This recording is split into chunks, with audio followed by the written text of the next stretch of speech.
నమస్కారం. శ్రావణం శుభప్రదం ప్రత్యేక చర్చకు స్వాగతం. శ్రావణ మాసం అనగానే మనకు సందడి కనిపిస్తుంది. శ్రావణ మాసంలో వివాహాది శుభకార్యక్రమాలకు, అలాగే పూజలకు, వ్రతాలకు, నోములకు ఎంతో అనువైన కాలం. శ్రావణ మాసంలోనే మంగళగౌరి వ్రతాలు, వరలక్ష్మి వ్రతాలు చేసుకుంటాం. అలాగే ఆడవాళ్ళకి అన్నా చెల్లెళ్ళ అక్క తమ్ముళ్ళ అనుబంధాన్ని తెలియచేసే రక్షాబంధనం పండుగ కూడా ఈ మాసంలోనే వస్తుంది. అందుకే ఈ మాసం అంటే ఆడవాళ్ళకి ఎక్కువగా ఇష్టం.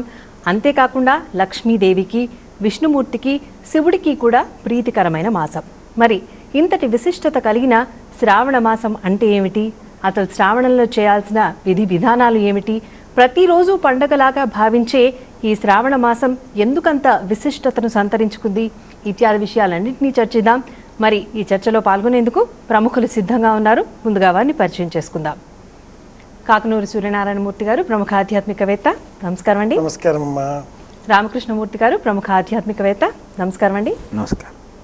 కాకనూరు గారు, ముందుగా మీరు చెప్పండి, అసలు శ్రావణ మాసం అంటే ఏంటి? శ్రావణం అంటే ఏమిటి? అలా మొదలు పెడతాం. శ్రావణం అంటే శ్రవణ నక్షత్రంతో కూడుకున్న పౌర్ణిమ ఉన్న మాసం కనుక దీనికి శ్రావణ మాసం అని పేరు. ఒకటి. రెండు, దీనికి వేదంలో నభోమాసము అని పేరుంది. నభోమాసేందు వాసరే, శ్రావణ మాసంలో సోమవారం నాడు శివారాధన శ్రేష్టము, ప్రీతిదాయకము శివుడికి అని రెండవది. మూడవది శ్రవణము అంటే వినడం. ఈ మాసం మనం బాగా వినే ప్రయత్నం చేయాలి. దక్షిణాయనం ప్రారంభమైన తర్వాత ఈ 4 నెలల కాలంలో మనం చేసేటటువంటి పనులలో ముఖ్యంగా చాతుర్మాస్య వ్రత దీక్షలు ఒకటి. ఈ మాసంలో సర్పాలకు సంబంధించి నాగుల చవితి, నాగుల పంచమి 2 పాటిస్తూ ఉంటాం. వీటితో పాటుగా షష్ఠి తిథి నాడు సుబ్రహ్మణ్య షష్ఠి అన్న పేరిట మళ్ళీ నాగులని అర్చిస్తాం. ఈ 3టితో పాటుగా శ్రావణ మాసంలో పౌర్ణిమ నాడు పూర్వకాలంలో చేసేవారు నాగ బలి అన్న పేరిట ఒక క్రియ. పంటలు పండే కాలం లేక నాట్లకు దిగే కాలం అని వేరే కాలం కనుక ఇంటిలోనికి సర్పాలేవి కూడా రాకుండా ఇంటి చుట్టూ కూడా రక్ష చేయడం. మనము చిన్నప్పుడు చెవికి సంబంధించినటువంటి ఏవైనా దోషాలు ఉంటే పాము తోకని చెవిలో పెట్టి తిప్పితే ఆ చెవి బాగవుతుంది, వినికిడి శక్తి బాగవుతుంది అని చెప్పేవాళ్ళు. కుండలిని యోగ క్రియ సాధనలో భాగంగా కడుపుండా గాలి పీల్చి ఆ గాలిని ఇలా ముక్కు నోరు మూసుకుని చెవుల ద్వారా విడిచిపెట్టాలి. అలా విడిచిపెడితే చెవులు గడలు విచ్చుకుంటాయి, శ్రవణ శక్తి బాగా మెరుగుపడుతుంది. ఈ మాసంలో శ్రవణ శక్తిని కూడా మనం సాధనం చేసుకోవాలి. ఏం చేయాలన్నా కూడా వినడం ప్రధానం. ఆంగ్లంలో ఆధునికులు LSRW అంటారు, listening, speaking, reading and writing. వినడానికి అనడానికి భాషతో పని లేదు, రాయడానికి చదవడానికి మాత్రమే భాషతో పని ఉంటుంది. ఏది వింటామో అది అంటాం. కనుక ఈ మాసం శృతికి సంబంధించిన మాసం, వేదారంభానికి యోగ్యమైన మాసం. మహా వినగల శక్తి మనకు ఉండాలి. ఉపనయనంలో నెత్తిపైన గుడ్డ కప్పేసి బ్రహ్మోపదేశం చేసే సమయంలో చెప్పే మంత్రం కూడా శుశ్రవ సమ్మాకురు యథాత్మకం, బాగా వినాలి అంటారు పెద్దలు. కనుక ఈ శ్రావణ మాసం అంతా కూడా మనం నియమాలతో శ్రావణ సోమవారం, శ్రావణ మంగళవారం, శ్రావణ శుక్రవారం, శ్రావణ శనివారం, శ్రీ వెంకటేశ్వర ఆరాధన, ఇలాగున ఎన్నో పండుగలు ఈ మాసం అంతా కూడా వినడం నేర్చుకుందాం, ఆ తర్వాత అందాం. బాగుంది. రామకృష్ణమూర్తి గారు, మీరు చెప్పండి. అయితే శ్రావణ మాసంలోని ప్రతిరోజు ఒక పండుగనే అని అంటూ ఉంటారు కదా, ఇన్ని మాసాల్లోకెల్లా శ్రావణ మాసం ఎందుకు అంత వైశిష్ట్యాన్ని సంతరించుకుంది అంటారు? మీ ప్రశ్నలోనే సమాధానం ఉంది.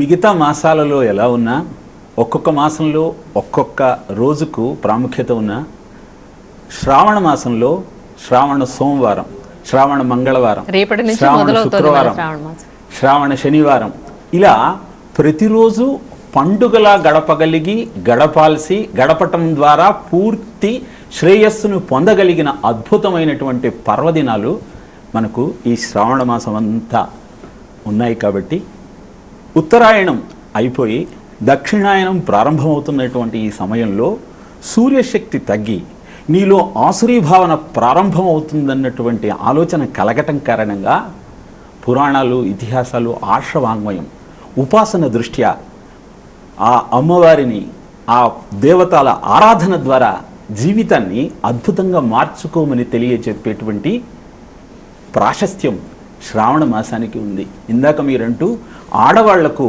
ఈ శ్రావణ మాసం అద్భుతమైనటువంటి మాసం. ఎందుకంటే ఎన్నో పట్టు చీరలు కట్టుకోవచ్చు, ఎన్నో ప్రసాదాలను నైవేద్యంగా పెట్టవచ్చు, అందరితో కలిసి అద్భుతమైనటువంటి కార్యాచరణలో నిమగ్నం కావచ్చు అన్నది ఒక భావన అయితే, నిజానికి ఈ సృష్టిలో ఆ పరమాత్మ తప్ప ఇంకా ఎవ్వరూ పురుషులు కారు, అంతా స్త్రీలే. అందరూ ఆయనను చేరుకోవటానికి సాధన చేయాల్సిన వాళ్లే. అందుకే ఆ కృష్ణుణ్ణి చేరుకోవటం కోసం గోపికలు తహతహలాడుతారు. అలాంటి కృష్ణ జన్మాష్టమి ఉన్నది. అంతేకాదు గరుడ పంచమి, గరుడు తన తల్లిని రక్షించటం కోసం అమృతాన్ని తీసుకువచ్చి రావటానికి ప్రయత్నం ప్రారంభించిన అద్భుతమైన పర్వదినం. అలానే జ్ఞానానందమయం దేవం నిర్మల స్ఫటికాకృతిం ఆధారం సర్వ విద్యానాం హయగ్రీవం ఉపాస్మహే.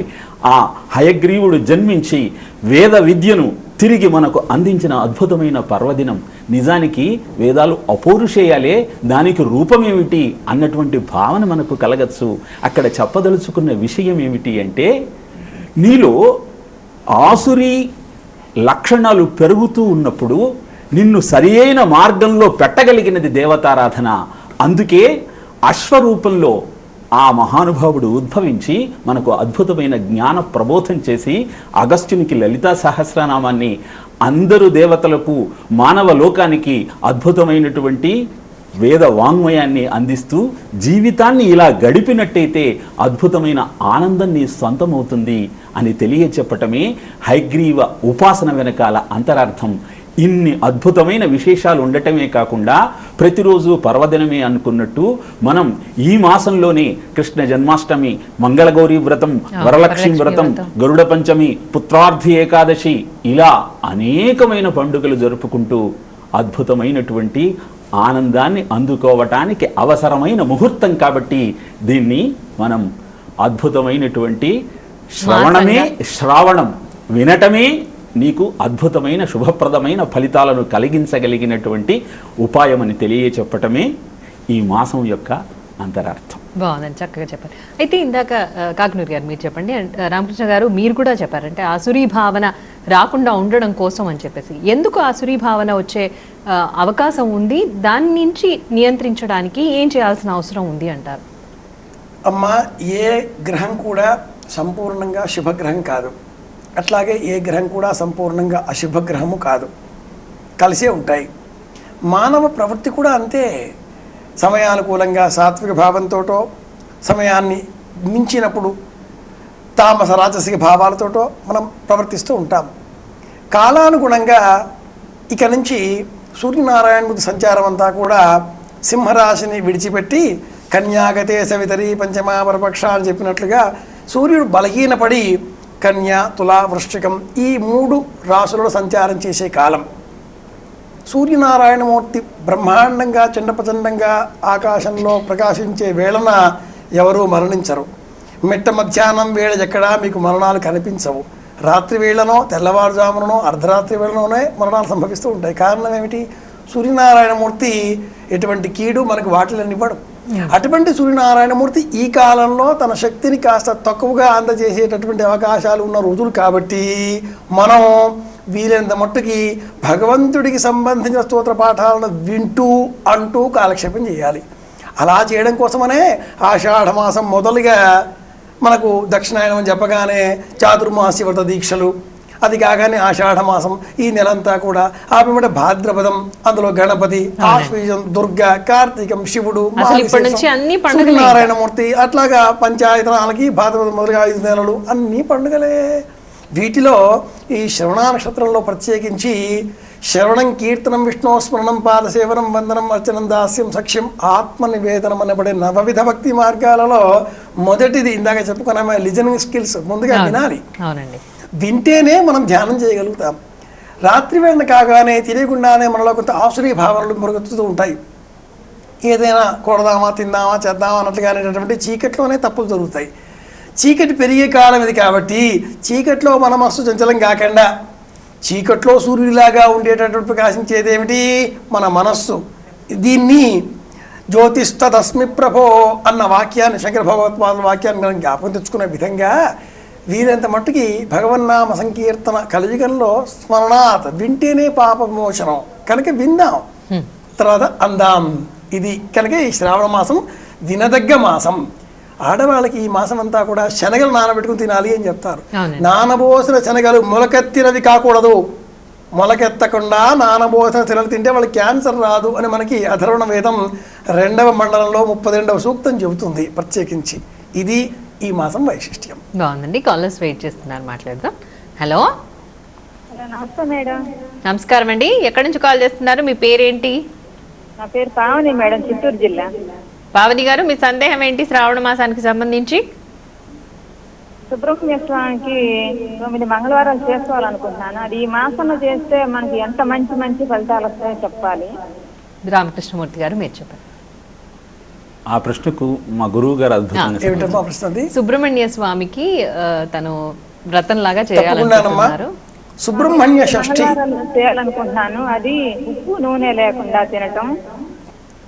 తప్పకుండానమ్మా. మనము చాతుర్మాస్య వ్రత దీక్షలలో మొదటి నెలకు సంబంధించిన విభాగంలో ఉన్నాం. ఇందులో ఆకుకూరలను ఆహారంగా మనం స్వీకరించకూడదు. అలాగే అనుములు, ఆకుకూరలు, నూనె, తర్వాత అనపకాయ, దాన్ని ఇంకేమంటారో సొరకాయ, దీనిని ఈ నెల రోజుల పాటు తినకూడదు. శ్రావణ శుద్ధ ఏకాదశి వరకు వీటి తినకూడదు. వీటితో పాటు వంకాయలు, వీటిని కూడా తినకూడదు. ఇవి లేకుండా మీరు నాగుల పంచమి రోజు ఉపవాసం చేసి షష్ఠి తిథి నాడు తప్పకుండా సుబ్రహ్మణ్య ఆరాధనకు ప్రీతికరంగా మనం బ్రాహ్మణ భోజనం ఏర్పాటు చేయవచ్చు. చేసే సమయంలో 3, 5, 1, 3, 5 ఈ సంఖ్యలో బ్రహ్మచారులను పిలిపించి ఎరుపు రంగు వస్త్రం వారికి దక్షిణగా వాయనంగా ఆ వస్త్రాన్ని అందచేసి మీరు తలుచుకున్న అన్నదానం ఈ పదార్థాలు లేకుండా అనపకాయ, వంకాయ, నూనె, ఆకుకూరలు వీటిని మినహాయించి, అలాగే ఈ సాంబార్లో వేస్తారు చూడమ్మాయి పొడుగా ఉంటాయి మునక్కాడలు, అవి కూడా తినకూడదు. ఇవి మినహాయించి మిగతా పదార్థాలతో మీరు చక్కగా భోజనం ఏర్పాటు చేయండి. తప్పకుండా రక్ష కలుగుతుంది తల్లి. మీకు పిల్లలుంటే ఆ పిల్లలకు 5 వరుసల దారం, ముడులు వెయ్యనటువంటి 5 వరుసల దారాన్ని తోరంగా పసుపు రాచి దానిని మీ పిల్లల చేతికి కట్టాలి. దానికి నాగరక్ష అని పేరు. ఇలా చేయండి తల్లి, క్షేమం కలుగుతుంది. ఇంకో కాలర్ వెయిట్ చేస్తున్నారండి, మాట్లాడదాం. హలో హలో హలో, నమస్కారం అండి. మీ పేరు చెప్పండి. నమస్తే అండి. నా పేరు శ్రీవాణి అండి, చిత్తూరు జిల్లా నుంచి మాట్లాడుతున్నాను. మీ సందేహం ఏంటో అడగండి శ్రావణ మాసం గురించి. శ్రావణ మాసము ఆడవాళ్ళకి ప్రత్యేకత అంటారు. శుభ కార్యాలు చేయొచ్చు అంటారు. కొందరు ఆడి నెల అంటారు. మా అమ్మాయికి మేము 3వ తేదీ 4 మ్యారేజ్ ఫిక్స్ అయింది. అది ఆ మ్యారేజ్ మంచిదా? ఆడి నెల అంటారు, శ్రావణ మాసం అంటారు. ఆగస్టు 3, 4, 4వ తేదీ 6, 7 ముహూర్తం. వినండి గురుగారు. అమ్మా, శ్రావణ మాసంలో కన్యాదానం చేయడం ఉపయుక్తమే, శాస్త్ర సమ్మతమే. అయితే ఒకనాడు అంటే ఈ సంవత్సరం బాగుంది. సాధారణంగా శ్రావణ మాస కాలాల్లో శుక్రుడు కన్యారాశి సంచారం చేస్తూ ఉంటాడు. అందువల్లనే శ్రావణ మాసంలో వివాహాదులు కొద్దిగా చిన్న చూపుగా చూసేవారు ప్రాచీనులు. ఈ సంవత్సరం మనకి ఇంకా కర్కాటకంలోనే సంచారం చేస్తున్నాడు కాబట్టి పెద్దగా ఇబ్బందులు లేవు శుక్ర సంచారం చేత. 1, 2 సౌభాగ్య వ్రతం అనే వ్రతం ఈ సంవత్సరం మనకు ప్రత్యేకంగా ఉంది. శ్రావణ మాసం శుక్లపక్షం విధియ మొదలుగా అంటే మంగళవారం నాటి నుంచి మళ్ళీ శ్రావణ మాసం తర్వాత భాద్రపద మాసం చివరలో చతుర్దశి వరకు, అనంత పద్మనాభ చతుర్దశి వరకు గణపతిని మనం తీసుకువెళ్ళి నిమజ్జనం చేసేంత రోజుల వరకు 44 రోజులు అవుతాయి. ఈ 44 రోజులు కూడా ప్రతిరోజు ఎవరైనా ఒక ముత్తైదువకు పండు తాంబూలం ఇస్తే దానికి సౌభాగ్య వ్రతం అని పేరు. ఒక మండల దీక్ష ఇది. ఈ దీక్ష కూడా మీకు మేలు చేస్తుంది. మీ అమ్మాయి తప్పకుండా చక్కటి వరుడు భర్త లభిస్తబోతున్నాడు. ఆనందంగా ఉండండి తల్లి. వివాహం మీకు శ్రేయస్కరమే, శాస్త్ర సమ్మతమే. శుభమస్తు. మరో కాలర్ అండి. హలో హలో, నమస్కారం అండి. మీ పేరు చెప్పండి. నమస్తే మేడం. హలో, పేరు చెప్పండి అమ్మా. నా పేరు జ్యోతి అండి, వరంగల్ నుండి. జ్యోతి గారు, అడగండి మీ సందేహం ఏంటో. వరలక్ష్మి వ్రతము కొత్తగా చేసే వాళ్ళు చేసుకోవచ్చు, అదొకటి ఉందండి. మళ్ళీ వరలక్ష్మి వ్రతము ఎప్పుడు ఎలా ఆ కలశం పూజ అయిన తర్వాత ఎప్పుడు కదిలించి కలశంలోని ఏం చేయాలి అది కొంచెం చెప్పగలరు? సరే అండి, రామకృష్ణమూర్తి గారు మీరు చెప్తారా? కొత్తగా వివాహం అయిన వాళ్ళు తప్పకుండా చేయొచ్చండి వరలక్ష్మి వ్రతం. అసలు వరలక్ష్మి వ్రతము అంటే మనం కేవలము ఆడవాళ్ళు మాత్రమే చేయాలి, పెళ్ళైన వాళ్ళు మాత్రమే కొన్ని సంవత్సరాల తర్వాత చేయాలి అన్నటువంటి ఆలోచన కాకుండా అసలు ఎందుకు వరలక్ష్మి చేస్తున్నామో వ్రతం చేస్తున్నామో అర్థం చేసుకోగలిగితే, దాని వెనకాల అంతరార్థం కనుక మనం అర్థం చేసుకోగలిగితే ఏం చెబుతుందో మనకు అర్థమవుతుంది.